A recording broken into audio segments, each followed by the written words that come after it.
Good afternoon, ladies and gentlemen. This is Don Walters welcoming you to another edition of the Staten Island Bowling Club. Today finds us at Country Lanes with our 4th annual stop for the year 1995.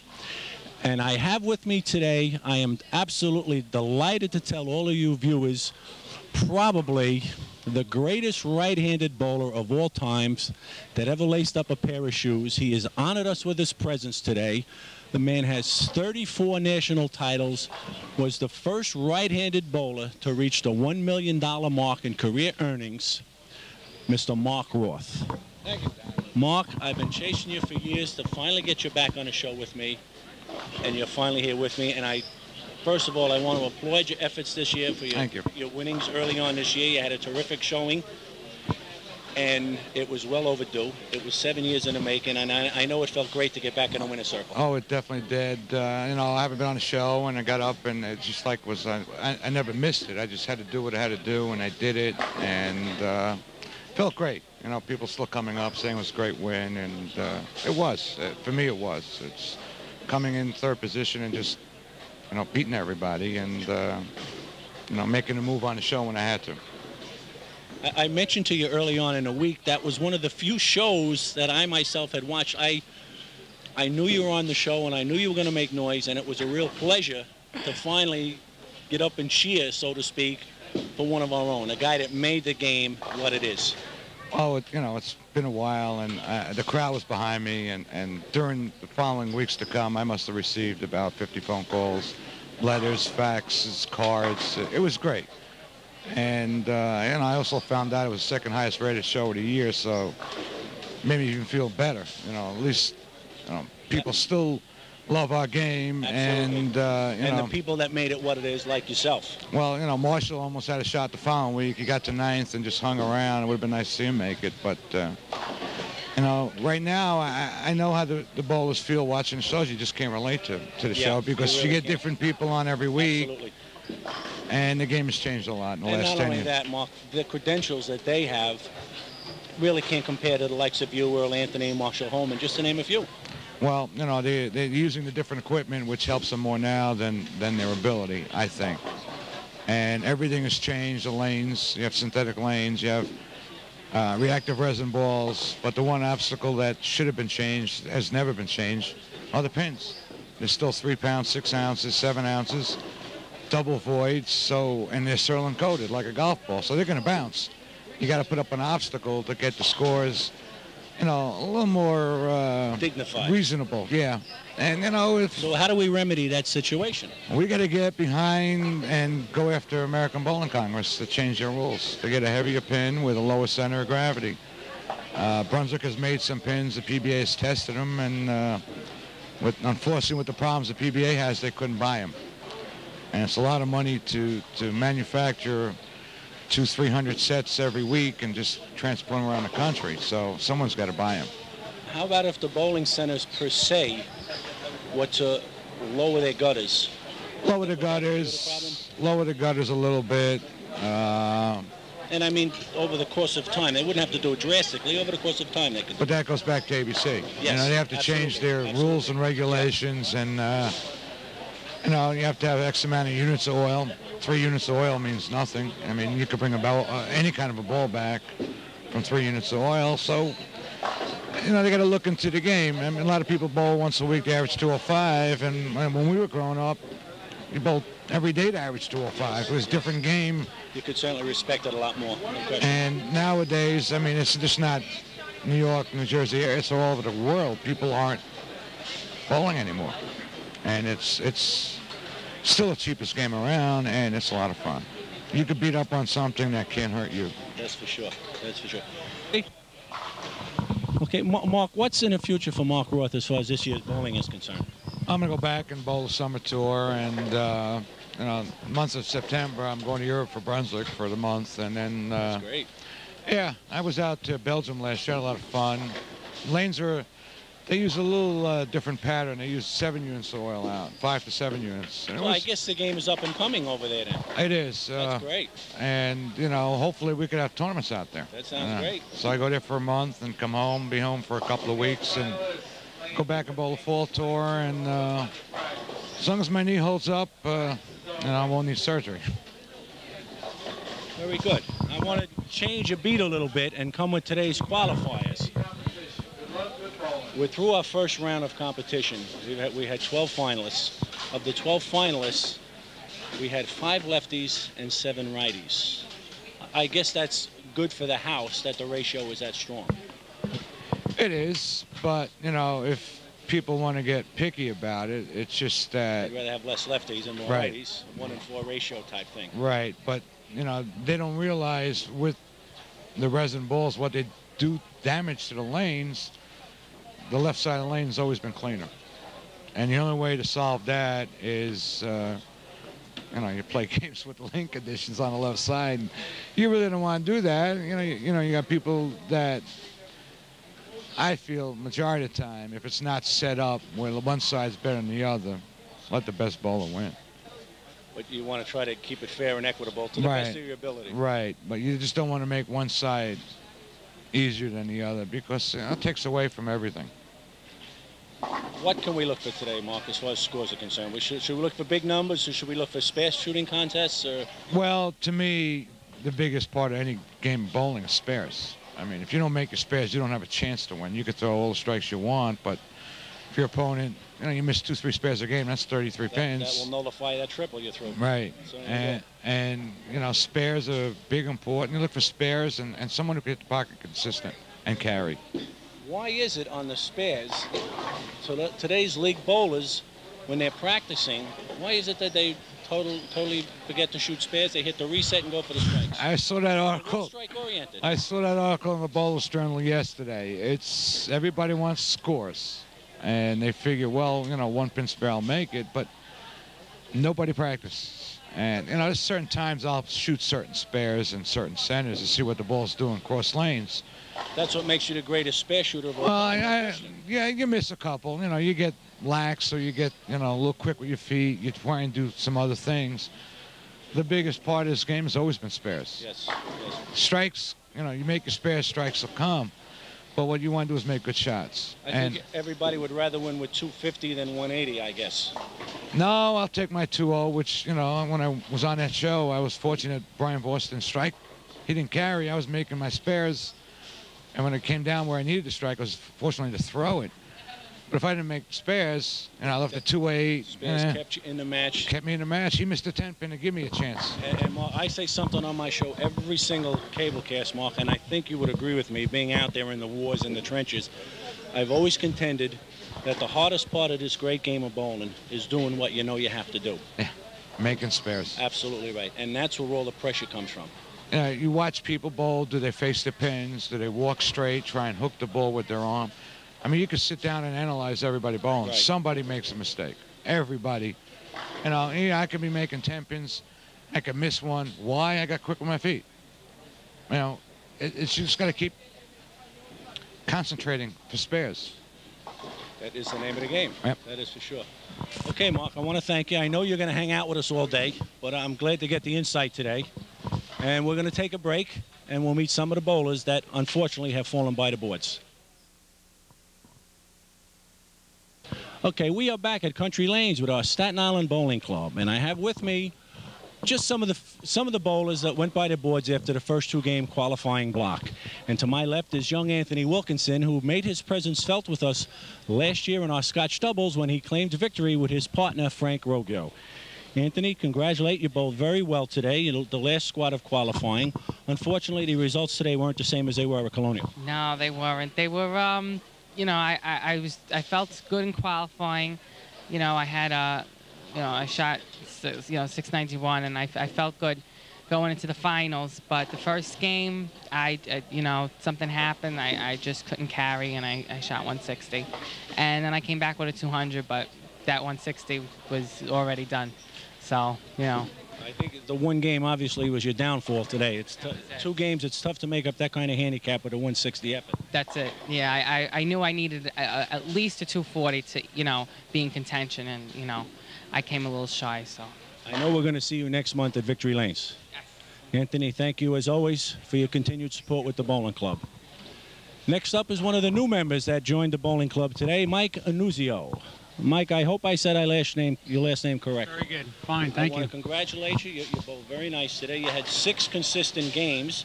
The second 3-game block is the one that vaulted you into the first round of competition. Correct, it did. I enjoyed bowling with you today. I hope I could be a member for a while to come. I enjoyed it very much. Thank you. Well, we do look forward to seeing you again next month at Victory Lanes, which starts, I believe, August 12th. Fine. Thank you very much, Mike. Thank you for being part of the club. And we have another bowler that fell by the boards the first game, Fran Ficcaro. And we have a few nice things to say about this young lady. And she doesn't even realize what I'm going to tell her, but she made her name into the Staten Island Bowling Club history book because this young lady last week, when she qualified, shot a 7-17 scratch.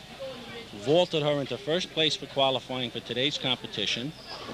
And I think that your whole mental approach changed today from did last week because I could see it as you were bowling. Mm-hmm. You were bowling with a lot more nervousness, a lot more tentativeness today than you were last week. Yeah, I was very nervous. It was my first time, so I tried. And I had fun. All the guys were nice, and they helped me out a lot. Well, you bowled last weekend during your qualifying, and you captured the hearts of everybody that watched you. Everybody was cheering for you, Greg included, obviously. And I know that you're only going to get better with this great game of bowling because you're young yet. You haven't leveled off to where your average is going to solidify. So you've got a way to go, but I know you're going to be it and be part of the club. I will be. Yeah, I had a lot of fun. I'm glad to hear that, and I do look forward to seeing you every time we see Greg. Okay, I'll be there. A duo. I'll be there. Okay, Thank you. Terrific bowling. Thank you very, very much for joining the club.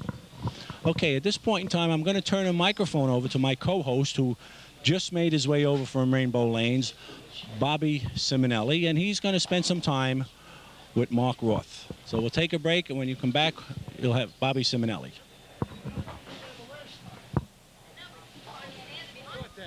Thanks, Donnie. Here I am with the famous bowler Mark Roth, alias Phillips Esposito of the Rangers, alias Mike Ricker of the Rangers, alias Joe DiMaggio of the Yankees.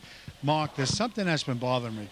The title that you just won, we watched that in our lounge at Rainbow, and my son John was just ecstatic. He was going crazy. Every time you got up and you threw the ball, it was like old times. He was screaming, and every time Voss got up, he was saying, come on, Voss, give us a 10-pin, give us an 8-pin. I guess it worked that day. So it worked. But there was one thing in that match that I noticed, and I really think the key of you not winning over the years was when Williams delivered the ball straight down the lane and nothing happened to the ball. Like there was an out of bounds that was put up outside around 7 and out. And we all know that over the years that Mark Roth is one of those bowlers that never misses his target area. And even when people were saying, gee, what's going on with Mark? What's going on with Mark? And I saw you bowl in Carolier. I saw you bowl in Rainbow. And I told you, Mark, I don't believe there's anything wrong with your game. But we came to a change in the game of just throw it anywhere. And I really believe that's what hurt a bowler like you, where the target area now became 5 to 7 boards, and you were always a 2-board target area.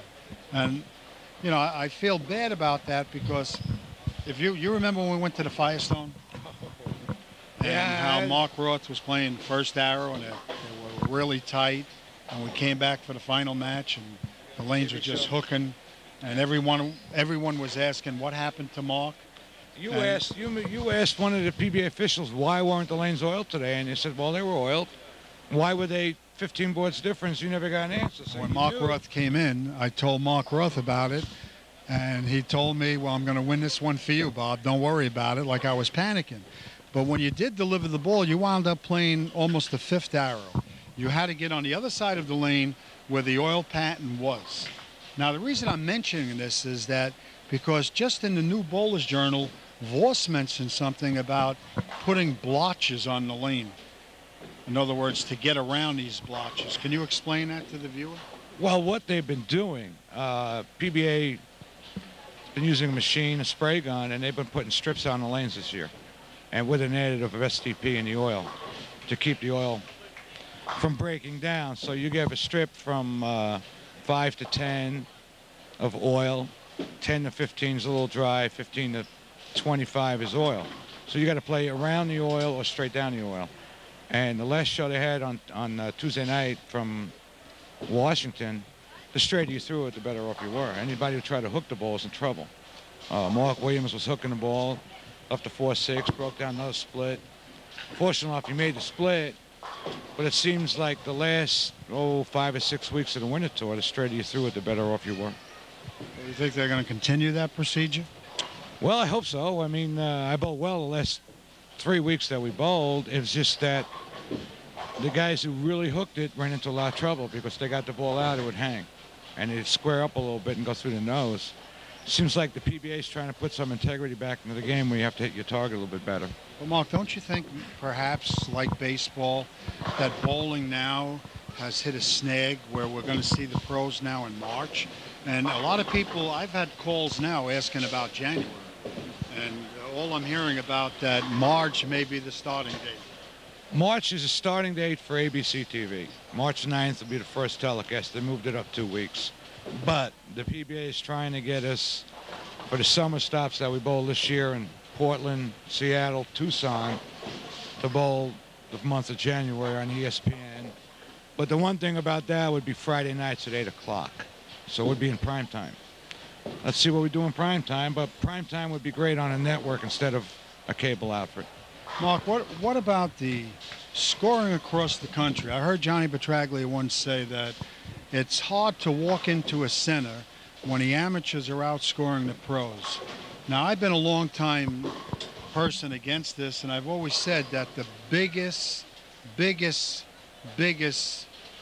guy that they should really go after is the proprietor himself, because I feel the proprietor puts pressure on ABC. He wants high scores in his center, and then the guys like you and the rest of the pros, you look like you're just an average bowler, right. Maybe below average. Right. I think the American Bowling Congress has no guts. What do you think about making, we'll say, like the net 4 times the size in hockey? Yeah.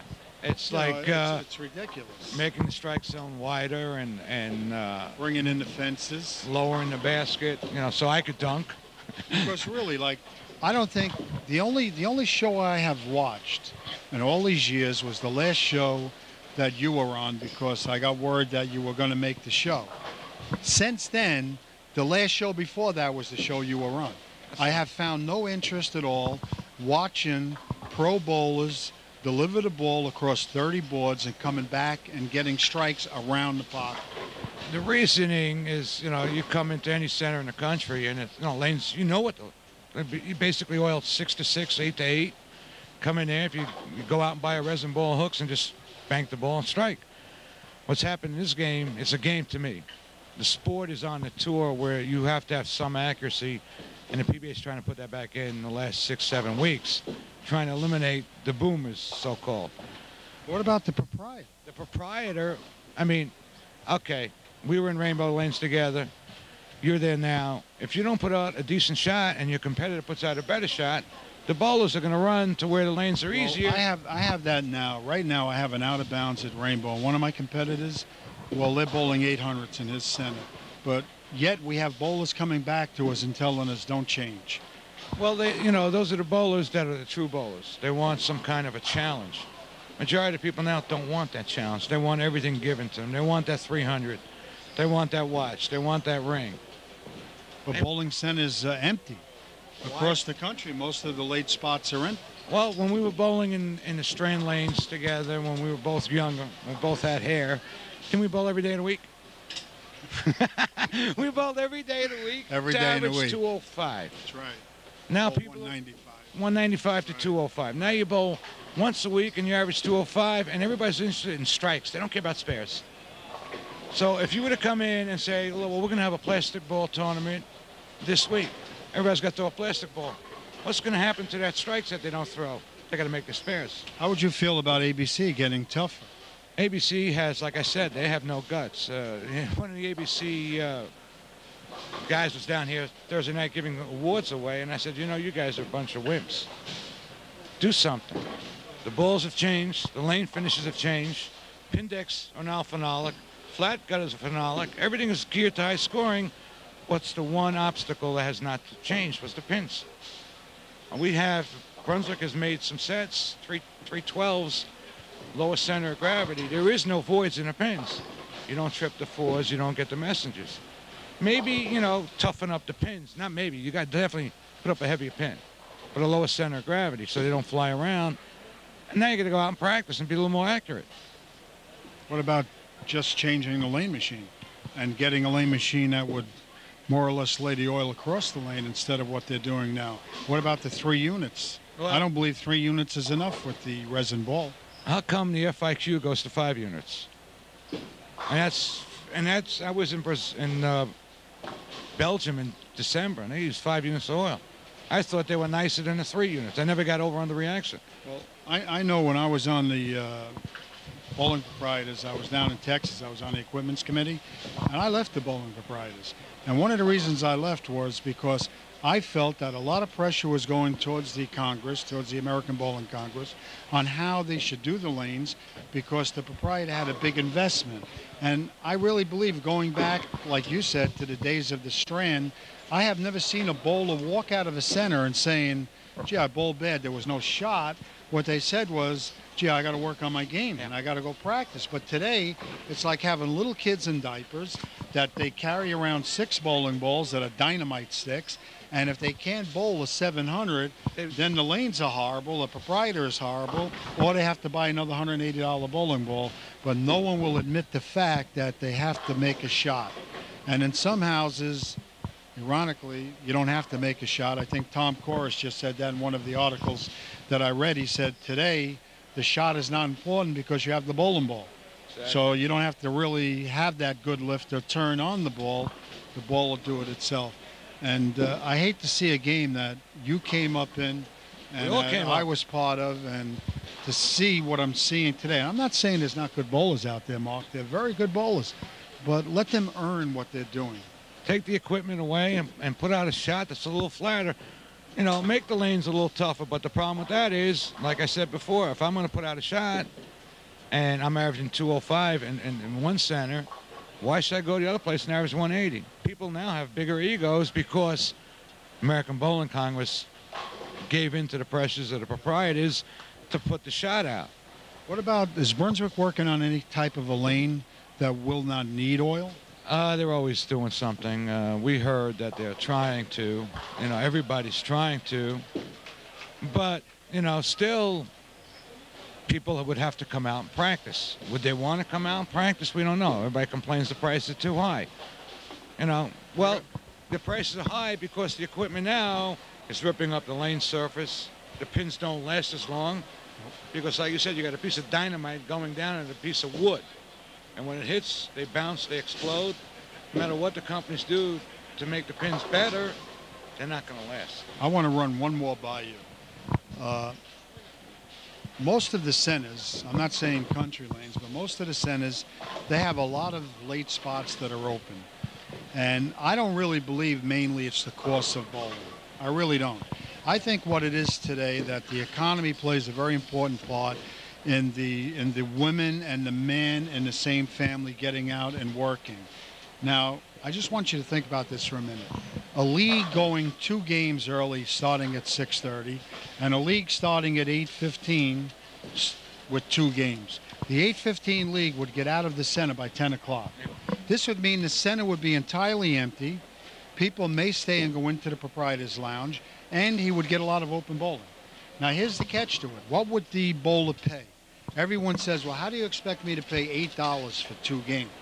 Well, that money is for the prize fund. Well, one of the suggestions that I made, I'm talking about the onlineage. One of the suggestions that I made was, what about if you paid the $8 and you got a coupon for the 3rd game? You would accumulate 36 coupons at the end of the year. And those 36 coupons can be used by you or any of your friends at any time, so you would be getting the price of the game. At the same time, that early bowler at 6:30 could be home at 8, and the late bowler would be home at 10:30 or 10:45, and perhaps then, with all those coupons out in the bowler's hands, it'll bring them into practice, getting some type of practice and integrity back into the game and rebuilding the game. Gotta try something right now. Nobody else is really going after anybody to come in and practice. I know some of the chains, if you bowl a winter league, you come back, you bowl some at 99 cents. It's not going to do it. Here you're giving them something to come back. And maybe they might bowl a summer league and get the same coupon again and bowl during the winter. One practice game. Nobody bowls one practice game. It's impossible. It's just a waste of time. You'll build up your lineage. Build up your lineage, and plus the bowler will build up his ability to bowl better. Because I noticed in northern New Jersey, like I was telling you, I went up to see Arlington Lanes, and it's a beautiful house. It's like 32 or 36 lanes in a row, and all the industry workers that were in the area have left the area. They're gone. He's got no bowlers, none at all, and it's a sin that he had to give up such a gorgeous center. From what I understand, the bank was foreclosing at the time I spoke to him, and it was. I went to the area. There's nothing there. No, it's right above Newark, north of Newark. I used to live up there. It's all industry, and if the industry moves away, you have nobody really to. No, I was going to call you on that, but after I went, I looked, and he gave me all the numbers. It would be a terrible investment because you couldn't make a nickel. But there are other centers like Morelli just closed in Long Island. So, you know, we're seeing something like we've seen in the early 60s when Sid Gordon's and all of the centers started to close. But what I'm also seeing is that the bowlers are not running to the nearest bowling center. No, they're giving it up. They're just giving it up. The biggest problem that I hear is too expensive to bowl, and there's other parts of the country that are paying more, just as much, and getting less. It's sad right now. There's just, you know, people are looking for the money leagues. You'd have to go out, or the proprietor has to go out and somehow, like they do with baseball stadiums, sell advertising, but get that money and put into each league. Give them a little more incentive to bowl for. Mark, how have you been feeling physically? Oh, a little crazy. You know, I feel good. How's your wrist and your hand? Well, my wrist is pretty well. I got a little problem with my knee. Had that last year. I took a shot, and I have a little sort of a bone spur above the knee, and if it still bothers me after the summer, the doctor's going to just scrape it off, so I'll be out for 4 weeks, which gives me December, January, February to heal. So he said, if you'll be out for 4, I'll be no problem. It's fortunately my daughter plays with his daughter, so he knows and seen me bowl. He says it's not that bad. How's your daughter doing with her ice skating? Real well. She was out in Colorado Springs for 2 weeks, learning from the Russians. You know, as we know, Russian skaters can fly. So, and she's taller than my wife now. Oh, that's great. She's getting big, huh? How time passes us by. Mark, do you want to give Joey, what's his name, Cagliaro, a little plug? Well, you know, we've been working together. Asking, can you get me a plug? Can you get me a plug? Oh, he's been giving me the plugs. You know, we tried some. We got, you know, we've been working for thumbs for years, you and me, and got one close, and Joey was able to copy it and make a mold out of it. I think that mold is great because being out on a pro tour, all you have to do is just slip it into the bowling ball and bango, you're on your way out. Slip it in, sand it, and you're ready to go. Because you got 20, 30 guys drilling balls every squad, and you don't have enough time to really work on a thumb hole. He called me up. He wants me to do them. He's asking me if I would do the exacticating also. It's very simple. It's, you know. I had it once before. When I had the shop on 7th Avenue, we were doing them then. Yeah, what happened was the plug was just expanding too much. Now he said they have this new plug material, and it's holding up pretty good. It holds up. It's soft enough where you could put the glue in, and it won't break. And then you sand it. Plus, you know, with the resin balls out now, and if somebody's using a regular urethane, then you go to a resin, you get a different feel of the ball. Where is he located now? I know he was in Queens. He's in Van Wyck Lanes. Oh, he left. Wasn't he in Woodhaven also? No, he was on a store on Woodhaven. He's in Van Wyck, which is off of Jamaica. So if anybody wants to get their thumb exacticated, you can go see Joey Cagliaro, right? At Van Wyck. Cagliaro. You're Italian, and I'm Jewish, and I say it better than you do. All right, let's get back to Donnie, Mark. I think we've said enough to the public. I think you said enough, but it's okay.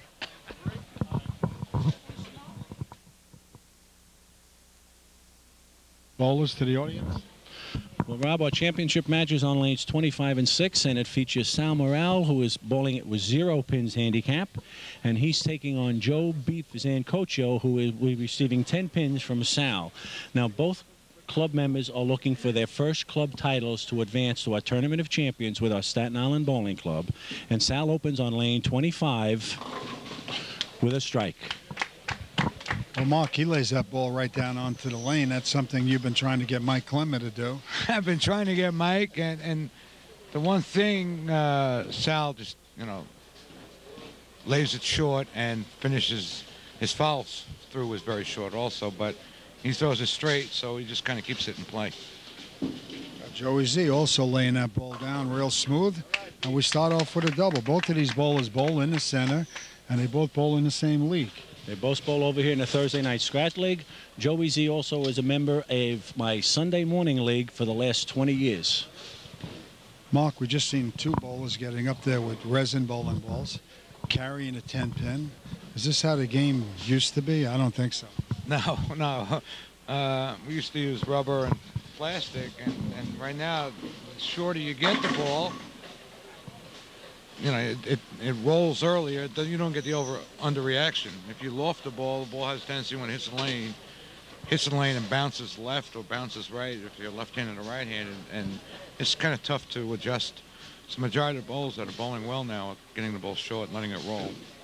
All right, Joey's going to go cross lane at the 7, and he's right on target as he converts a spare, giving him 20 in the first box, working on the strike spare, and Sal Morelli now getting up on lane 26. We've known Sal a long time. I know I haven't, maybe you haven't, but we bowled a long time ago in Brooklyn. And, Sal, basically throws it straight, so he'll be around the pocket all afternoon. It's a very safe ball, Sal. Yeah. It's an amazing thing when you have a bowler like Mark Roth here, Donnie, how the 2 participants, all of a sudden they're trying to be so perfect as they're trying to deliver the ball. A little more adrenaline. Almost like they're bowling against Mark. I think he's making him a little bit nervous. And I think that's helped this entire league on Thursday night, his presence in the league. Everybody wants to bowl just a little bit better. In fact, some of the bowlers have come over to me personally and said, geez, I can't thank Mark enough because he takes time out of his own game to help them with their game. Jimmy Oliveri is the first one comes to mind. He said, I can't thank Mark enough. It was so nice to take time out of his effort to help me. Sal converts a tough 1-2. Sal just converted a spare, also giving him 20 in the first box. We must remember that Joey Z has 20 plus 10 with handicap, which is not up on the computer. Mark, about these computers, Brunswick computers as compared to AMF. I don't know. When I look up at the AMF computer, I just seem to get very confused. Well, Brunswick has monitor up on top. Now they have a 27-inch screen. I think this is a 23 or 25. It's the bottom. The console is so friendly to user. It just tells you what to do. On the AMF, you don't have the monitor on the bottom, and you got to punch. You have to punch buttons and then look up at the monitor. And you get all those flashing colors. Right. Here, it's your turn to bowl. The arrow goes to your initials. Tells you what lane to go on, either left or right. And it's very simple to use. Well, Sal Morelli just delivered a perfect strike on 25 as Joey Z going up on 26. Rolls that ball just fine, takes out the 10-pin. Joey Z seems to be a little hopped up here, Donnie, like he's really getting into this match. Bobby, he bowled in a singles classic over here in March and finished 4th place, made a terrific showing, and he has been on a major roll ever since then. He's consistently putting the ball in the pocket. He's throwing the ball with a lot of confidence, and the adrenaline for him today is really pumping. Big shot for Joey Z, and he just took out that 7-pin, and he's got a double. And all of a sudden, we have Joey Z up with 2 plus 10. And again, Bobby, both bowlers are looking for their first crown with the Staten Island Bowling Club. Mark, we got Sal up on 26, working on a strike from 25. He's going to have to make some kind of adjustment. His first shot on 26 left a 1-2-8. Seems to me that the right lane might be a little tighter, so he's going to have to make a move right. I think he came up into the oil pan just a little too quickly. Let's see if he moves a little bit outside where there's less oil. It's right over the 8-board, and he came right in. See, Mark, that's the wonder of the shot today. Somebody needs your help, just move them 3 boards right, and they're throwing an automatic hook. Right. It's just the conditions, the equipment, you know, with the resin balls. Once they start going down a lane and then they don't pick up all the oil, they're going to start picking up the friction. They hit the friction zone and they just start hooking, no matter how you throw the ball. We got a very good match going on here. We got both bowlers working on a double in the 4th frame with Joey Z still up 10 pins over Sal Morelli. There's a difference. A strike right here would make an even game. Sal's been really in the pocket on 25, rolling the ball right from the foul line. Well, he chose to start on this lane. I guess he felt, ooh. Uh-oh. Boy, he cut that one short, and it's like he just came right over the top. And as soon as that happened, the ball went immediately left and just stayed on the headpin. That time Sal was a victim of the rush. He just got up to that foul line a little too quick, and his arm swing was just out of whack. His last victory was a 268 effort against Rusty Richards, 164. So he come to this match with a lot of confidence. Sal will be going cross lane at the 310. Looks good. Nope. See, with the resin balls, instead of having the normal deflection, with the computer design weight blocks, the ball just has a tendency to hook a little bit more than usual. Fish is your game, Bobby Simonelli. Joe Zancocchio is the man to see. He works for his own place, Fortune Fish in Manhattan. Well, here comes Manhattan. This kid looks like he's ready to go and open up that fish market. First thing early, bright in the morning, and let everyone know just who he is. Slicing and dicing, baby. Big triple up on the board for Joe Z. Using a white bowling ball. It's like a cue ball. You won't make fun of the manufacturer. It's just not fair. Joey Z going straight up the lane, and let me tell you something. That ball's got a lot of action on it, and so does Joey Z. Joey's assuming that he made a bad shot. He came over the top a little bit. I think he just went a little a little more direct at the pocket. He's been light on 25s, getting the 5-pin out. And now, once you get that lead, you want to go and be a little more aggressive. I think he just got a little too aggressive on that shot. 1 pin spare going cross lane. Oh, Joey Z walks back like it's nothing. So he stays clean through 6 frames. As he converts that 4-pin, he has 129 in the 5th with his handicap with a spare up in the 6th. 33 pins. And Mark, what is Sal thinking right now? Sal's got to go up there and make strikes. He's got to make good shots and throw strikes. He has only one thing to do, is throw a strike. He needs this first one. Just can't cut the shot off like he did previously. He's got to follow through. Beautiful shot by Sal Morelli on lane 26, setting himself up for a double to get back in the match. Needs a double to cut into that big advantage that Joe Z is enjoying right now. He can get 10 pins back right now with a strike, and let's see if he makes an adjustment or makes a good shot. His last frame on this lane, he was high, leaving at 310. Last shot on this lane, Chris, he just cut it off, and he just stopped the shot. Yes, Bo. Since you're a little older than me, and Bo's a little older than I am. Bo doesn't have any more hair. Everyone's losing their hair at bowls. All right, Sal rolled that down, but once again, he came up short, but this time he carried on the cross. Wow. And he's back in the match. Oh, goodness, he stole that strike. He definitely did. He cut it short, but was able to get the ball moving across the lane very quickly. So he was fortunate enough to trip the 6. Crowd is buzzing with that strike. Well, I think he's overthinking on that lane. That lane might be his nemesis. The lanes look fairly close. It's just that he's got to make a better shot on it. Joey just keeps going straight up the lane, and he's not getting himself into deep trouble, leaving himself another single pin spare going cross lane at the 7-pin, and this house could be a little tough. Well, he's shot 2 already, and he's had no problem with them. And, Joe moves far right on the approach and goes direct across the lane, doesn't let the ball hook, which is the best way to shoot it, hard and straight. And He's still not the kiss of death like Bo Burton, No. going cross lane, making the spare. If they want to learn. That's why we never ask Simo to make predictions, because he becomes a kiss of death with our bowlers. He's always wearing black. That's probably why. Joey Z on lane 25. Strike could do nothing but help him at this point. Straight up the lane. He's going to bury this one, Donnie. Throwing that ball awful good, Bobby. He really is. All day he's in bowling ball terrifically. As long as he keeps the speed and goes straight, he's not going to get into too much trouble. And even if he pulls it a little bit, he's not going to go through the nose. He'll go a little high. And you're not going to see him try and make, his mistakes right will not be six-board mistake. It's a big frame for Sal Morelli. This is his lane that he chose to finish on, so he has He's working on a double. exactly, 4 more shots on this one. He's got a strike on this shot right now. Oh, he's up the ladder on that one, Mark. Hanging tough, hanging tough. There wasn't even a pin left on the deck. Like he kind of moved a little right with that, coming up light. The last 2 shots on the right lane, he moved a little further right, get the ball to roll a little earlier, and as you said, there was nothing left on the deck.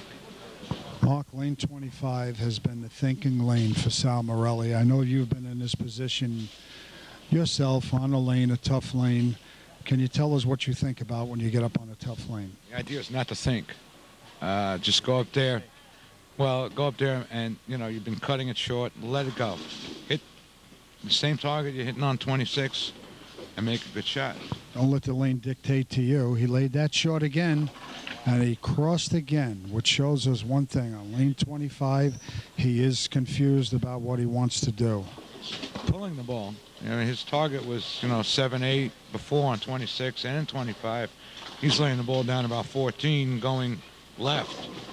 And he's got to make the spare. He's got a 3-9 up there. Not easy, double wood, and Sal throws it fairly straight. Sal Morelli going for the double wood. Beautiful spare by Sal Morelli, keeping him in the match. At this point now, Joey Z can get up on lane 26, and this strike could be a disaster to Sal Morelli. Sal Morelli could strike out for 224, which would mean Joe would only need 2 marks. 214. Watch Joey's reaction to this. How did I know he was going to do that, Mark? This kid is full of energy. Well, he kind of played it a little aggressive. You don't go up there and yank it. You give the ball. He trusted it. Came in light and let the pins do the work. So one thing about Joey's game, he just attacks. He's standing here and he's going up and he's just letting the ball come out of his hand as natural as possible. Ball's rolling up to the pocket. This could be the last shot for Joey. Could be a winner. It is a winner. It's a winner right there, Bobby. And he's feeling that kind of pressure right now that everybody wants to feel. Everybody wants to be in this position that Joe found himself in right here. I'd rather end it in the 6th frame. What about you, Mark? Yeah, the sooner you get it over with, you just go out there and say, you don't want to give your opponent any kind of a chance where you could go leave a pocket split and, not convert it, and he catches the break and starts a string of strikes. Joey Z showing what type of a bowler he is, comes out and just blasts away these pins. He's going to finish with a 227 with a strike plus his handicap. Give him a total of, well, he got 7 all in the 10th.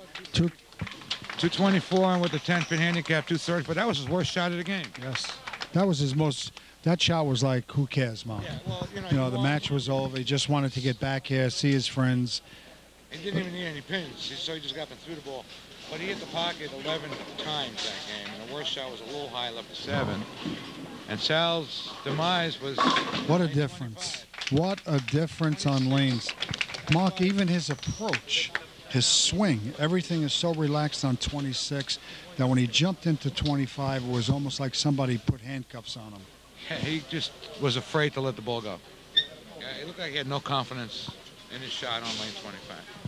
Sal Morelli now can go out to a 224, which is nothing to be ashamed of. Little light on that. Converts that spare. He'll have a 214. Still putting him 10-pin scratch away from Joey Z. You know, Bobby, it's interesting to note that when Sal come over here yesterday to qualify, shot 757 scratch. I'll take 757 every 3 games. That's a great score. That's 250 average. Sal converted that spare, giving him a total of 214 scratch. What a game. Terrific championship match, and we're going to take a quick break. Then we're going to spend some time with our runner-up on our latest champion with our Staten Island Bowling Club. Okay, we are back, and we have with us our latest runner-up here at Country Lanes for our Staten Island Bowling Club. And, Mark, I'm going to let you do the honors and take care of Sal Morelli. Sal, great bowling. Bowled very well yesterday to get here. I saw you chose to finish on lane 26. Why was that? I just wanted to start on this lane. I didn't know the lanes down here were going to be as oiled as they were. See, down there, the lanes had been used, so I had a little more play area. So when I came over here and hit a lot more oil, it like threw me off. What happened on lane 25? You came out to a strike in the first frame, to a strike in the third frame, and after that, you were just completely lost. It just seems like when I went up to the line, like my foot went the wrong way and my body went the wrong way twice on this lane, and just like threw me off. Looked like you were getting a little quick with your feet.